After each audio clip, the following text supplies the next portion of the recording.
안녕하세요. 호주 요리 유학 이민 취업 전문 셰프크루 대표 조엘입니다. 많은 분들이 어학연수를 통한 영어 실력의 향상을 기대하시죠. 과연 영어 연수는 유학을 준비하는 데 있어 영어 실력 향상에 얼마나 도움이 되고 실제로 그 값어치를 하는지, 만약 도움이 되지 않는다면 그 이유는 무엇이고 어떻게 고쳐 나가야 하는지를 이야기해 보겠습니다. 많은 분들이 그냥 어학연수를 오고 계십니다. 어학연수를 하면 영어 실력이 엄청 늘어날 것으로 기대하고 계시죠. 그런데 학원에서 여러 나라 학생들이랑 수업을 한다고 해서 영어 실력은 막 쑥쑥 늘어나지 않습니다.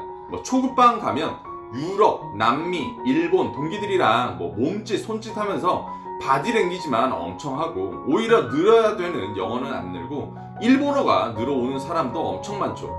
저도 초반에는 일본어에 재능이 있나 생각이 들 정도였습니다. 어학연수는 기본적으로 제너럴 잉글리시와 아카데믹 잉글리시와 자격증 과정, 이렇게 세 가지로 나뉩니다. 제너럴 잉글리시는 말하기 듣기 위주의 수업으로 영어 연수를 계획하시는 분들은 보통 이 과정을 듣게 되죠.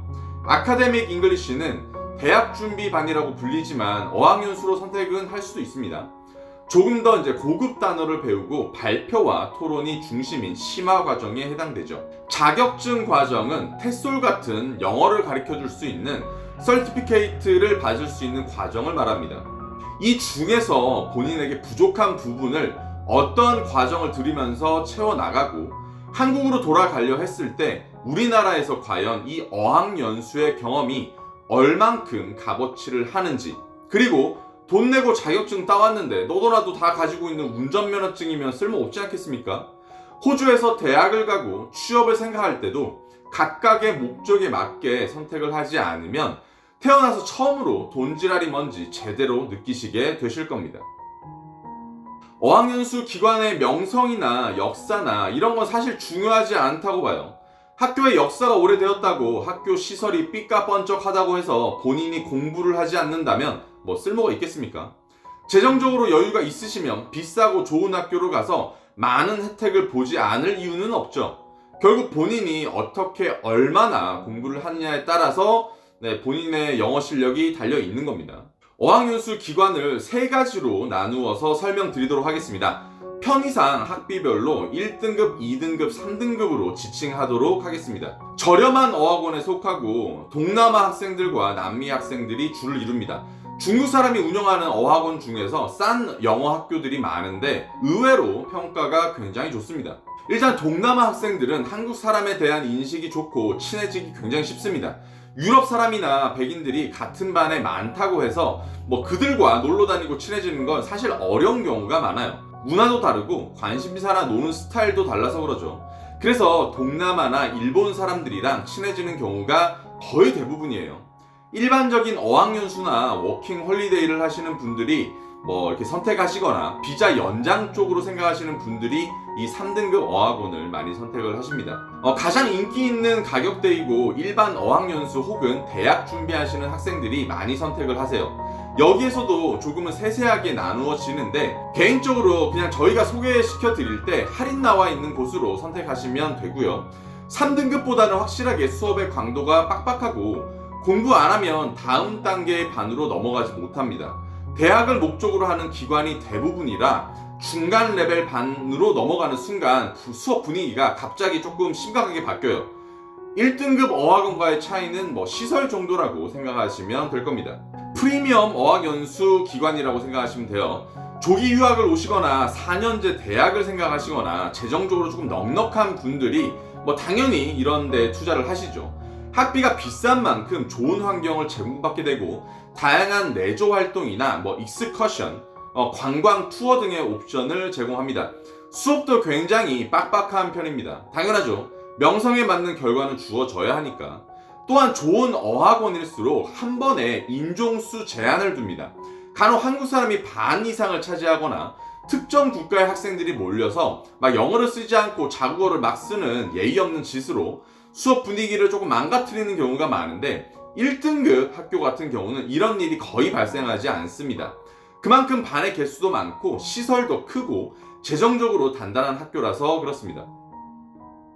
기간을 무조건 길게 한다고 해서 학비를 아끼기 위해서 기간을 줄인다고 해서 좋은 건 없습니다. 기간의 선택은 본인의 영어 실력과 목표와 예산에 따라서 아주 많은 차이가 있고요. 이건 개별 상담을 통해서 이야기하는 게 맞습니다. 호주에서 전문 대학을 가려면 IELTS 시험을 보거나 영계 어학원에서 일정 기간 어학 연수를 하고 입학하는 조건부 입학을 할 수 있는데, 조건부 영어 연수 기간 동안 테스트를 통해서 이루어지니까 꼭 참고하시길 바랍니다. 진짜 항상 강조하는 건데요. 자신의 영어 실력을 확실하게 아는 것이 영어 연수의 시작이라고 생각합니다. 무슨 말이냐면, 어학연수를 하지 말아야 되는 사람도 있고 조금 시간을 두어야 하는 사람도 있다는 겁니다.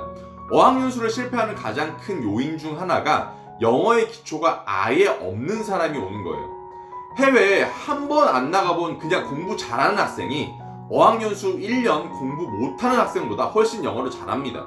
그래서 어학연수도 웬만큼 공부를 해본 사람이, 사전 준비를 한 사람이 그 장점을 훨씬 더 얻을 수 있다는 거죠.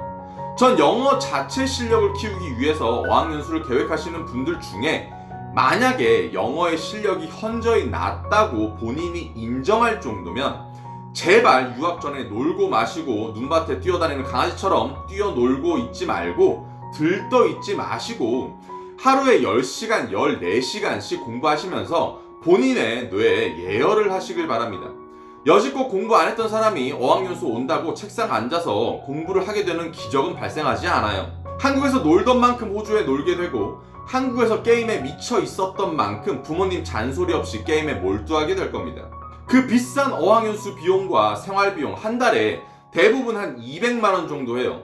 비용이랑 생활비용이랑 합쳐서 뭐 이 정도를 좋게 쓸 건데 기초반 들어가서 ABCD 배우고 유치원 놀이 하고 있다니까요. 이런 거는 제발 한국에서 마무리하고 오시길 바랍니다. 영어 공부를 와서 하려 하지 말고 영어 공부를 한국에서 제발 시작하고 오란 뜻입니다. 그래야지 돈질을 안 해요. 저 같은 경우는 어학연수를 통해서 영어 실력이 굉장히 많이 늘었습니다. 성격이 외향적인 사람이 영어가 많이 늘긴 해요.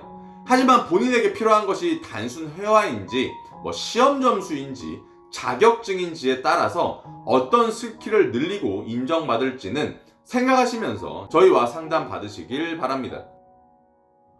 보통의 어학연수 기간 동안 하루 스케줄을 알려드릴게요. 오전 9시부터 오후 3시까지 공부를 합니다. 점심시간 1시간 정도고 각각 세션마다 쉬는 시간이 중간에 10분, 15분씩 있습니다. 학교 끝나고 예습 복습 2시간 정도, 저녁 먹고 쉬고 놀고 한 2시간 정도 하겠죠. 그 다음 IELTS 듣기, 읽기, 쓰기, 말하기 공부 2-3시간 정도 해요. 즉 하루에 어학연수를 왔을 때 12시간 정도는 진짜 공부 같은 걸 하셔야지 영어가 늡니다. 그리고 주말이나 외적인 시간에 영어권 나라의 환경을 이용해서 실전 영어를 쓰는 겸 놀고 마시고 하는 겁니다. 이렇게 해도 영어가 안 느는 판에 수업만 멍 때리고 앉아있으면 실력이 늘 턱이 있겠습니까? 무조건 반은 빨리 올라가야 됩니다. 본인이 속한 반이 쉽다고 느껴지면 담당 선생님께 테스트를 보고 월반을 할 수 있는데, 저도 호주에서 6개월 반에 기초 엘레멘터리 반에서 아카데미 어드밴스 반까지 올라갔었습니다. 아시는 분들은 제가 얼마나 이 악물고 공부했는지 끄덕이실 거예요.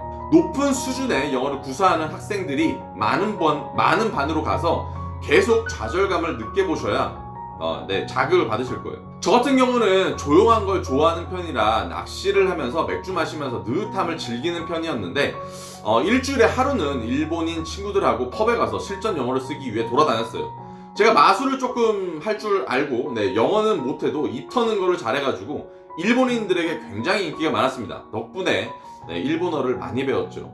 저는 어학연수 때는 알바하는 거를 반대합니다. 물론 호주 업장에서 취업을 해서 영어가 늘 수 있는 기회가 생길지도 모르는데, 보통은 본인이 할 수 있는 일이라고 하면 청소나 한인식당에서의 일들이 대부분이에요. 차라리 그 시간에 공부하도록 하십시오. 부모님 도와드린다고 알바하는 기특한 생각을 가지는 것도 좋은데, 공부해서 본인 실력을 높이는 게 효도하는 겁니다, 결국은.